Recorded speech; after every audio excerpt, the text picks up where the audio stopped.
We know when it began. The electric clocks stopped at 10 minutes after 4. It was a hot summer day 20 years ago when our city ground to a halt, shutting down streetcars and subways and stranding thousands of commuters.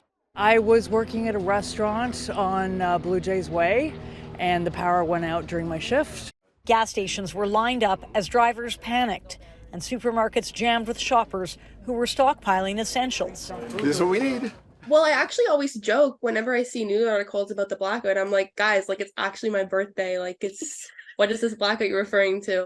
Tammy Clark was about to have her first child when suddenly the lights went out at the hospital in Peterborough. So the power went out and they lost all the monitors.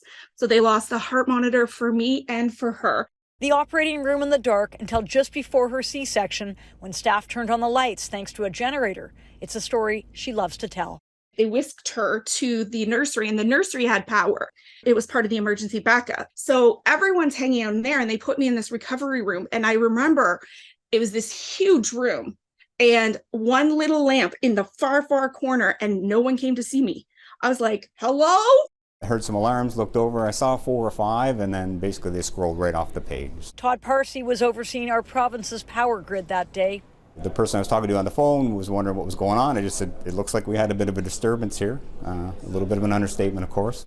More than 50 million people in Ontario and the northeastern United States experienced the largest power outage in the history of North America. The backbone of the system was restored at midnight that night, roughly speaking, and the load was restored the following day.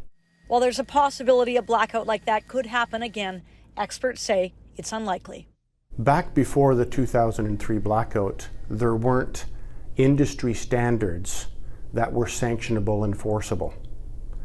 And today we have a mature suite of standards that are enforceable. Catherine McDonald, Global News.